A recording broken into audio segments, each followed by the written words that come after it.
Ah, I see the chili mince cornbread buns have been served. Master! Granny, look! The stove god statue looks just like Guoba! Oh, indeed it does. After all, Guoba is the deity you've been searching for. God of the stove. Guoba is a god? You asked me if a sufficiently festive atmosphere would be enough to reawaken the stove god. And my answer is this. Yes. And no.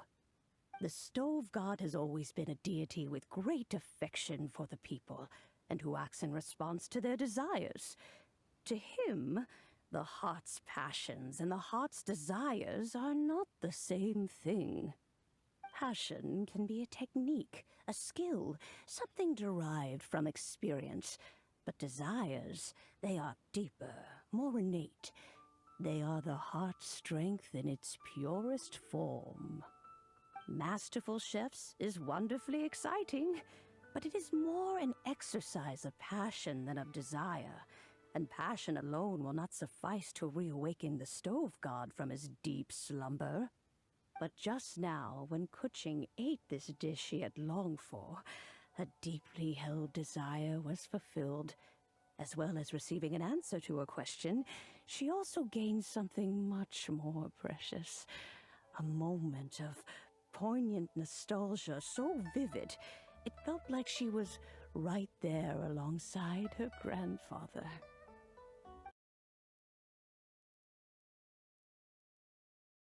Resonated with the stove god's statue, and caused it to Of course, the stove god himself is not contained within the statue. The true stove god has been here with us all along. How does it feel, seeing a statue of yourself from your glory days? Look at him. Still so majestic. Glory days? Wait, what happened? Did Guoba used to be different from now? Oh, yes. Back in his day, your Guoba was once the patron god of the soil. But all the wisdom and power he had then, he has since surrendered to the soil itself. A god surrendering their power to the soil. I have heard this turn of phrase before, but what does it mean? The kinds of trials and tribulations that a land can face are far more than you could imagine. Droughts, floods, torrential rain, hurricanes, earthquakes, tsunamis, fires, and plagues. The threat of disaster will never fully disappear from Liyue. Even woes that have never been faced before in history will come to pass in the future. Such things affect you mortals far more than we Adepti, with our immortal forms. He once walked with you over the barren plains until you arrived at last at the harbor. He joined you in building your dwellings and lighting the stoves. It was his hand that lit the very first street lamp of Liyue and brought the aroma of cooked food into every household in the land.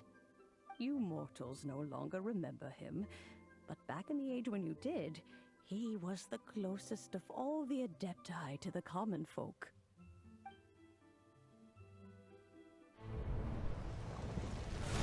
Marchosius, god of the stove, born from a spark when stone struck stone.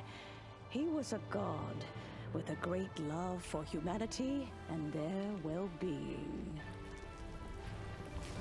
Millennia ago, the people sought to expand their city.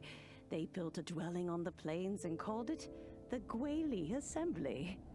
The stove god cared greatly for the people, turning himself into minions who went into every home, fostering food and solidarity alike. Alas, their home was taken by a flood. The waters ravaged the Guili Assembly and forced the people back south to Liyue Harbor. Though the distance was not far, the journey was plagued by a terrible storm. For a dozen days, the Adepti stayed by their side, During this time, the stove god cooked an ancient delicacy, flatbread with a meat sauce to stave off the cold and damp, fit for those on the move. Centuries later, disaster and plague arose once more. The stove god would appear no longer, for he placed all of his power into the land itself to quell the calamities. His power expended, and his wits greatly reduced. Thus his body decreased in size. By the time he parted ways with us, he wasn't even the height of a human. He told Rex Lapis and I of the dishes that bring joy and of the secrets of the flame, then went into the mountains and entered into a long slumber.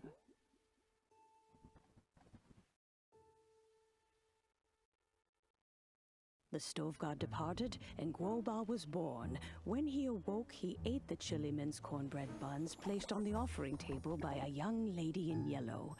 Though he did not remember the past, he was profoundly moved and decided to follow this young lady thereafter. The stove god had quietly disappeared, but the vendors rose early to hawk their wares. People went out to buy goods, lit their stoves, and cooked food, just as they had done every day for as long as they could remember. In Liyue, things have always been this way.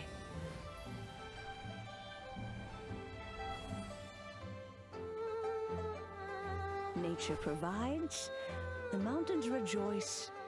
We are blessed by heaven's good grace. Years have gone by. The world has transformed, but our way of life survives.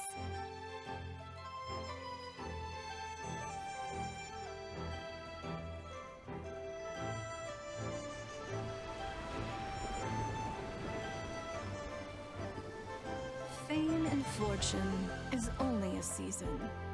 It is the moment that we should embrace.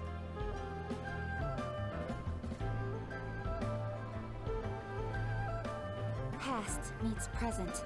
Heritage becomes legacy. Long into the future may we thrive. You once told me that dining is the profoundest of customs in the human world. To eat well is to consume vitality itself, and to drink well is to partake of the very essence of the world. It is a matter of paramount importance, you said, for people cannot face the arduous journey ahead on an empty stomach. At once a humble affair and a profound one. A humble meal of maize and spring water is also profound in that. By ensuring one's survival, it paves the way for millennia of human history and culture to come.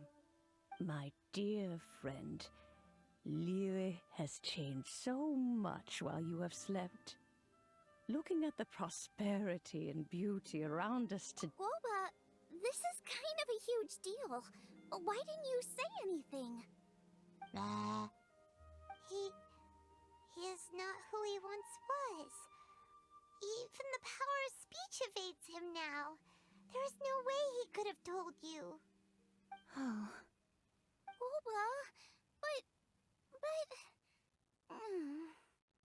Xiangling. Do not be saddened, Xiangling. There are two sides to everything. Guoba may have lost many of his formal faculties, but he is now as carefree as can be, without a single worry in the whole world. In this world we inhabit, who can truly be said to live a life free of all woes?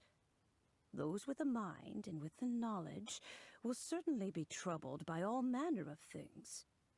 But he has gone further than us in his journey.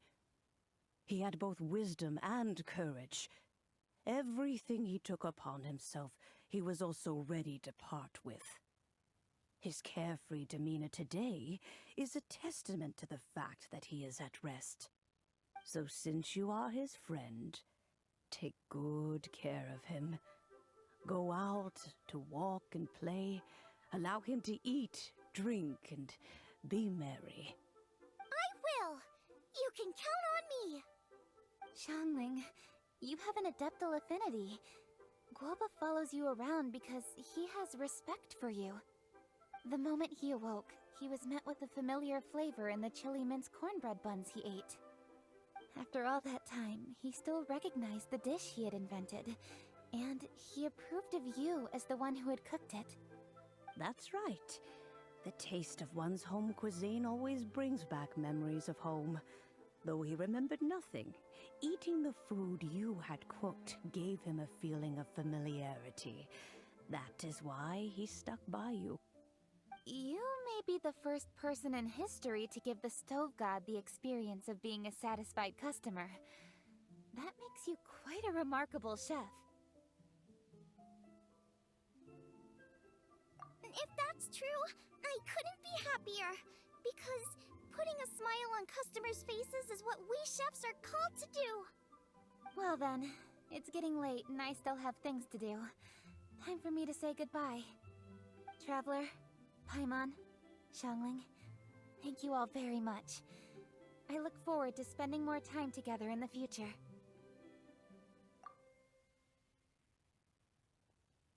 I guess my dad's probably heard the good news already, but I should still go catch up with him.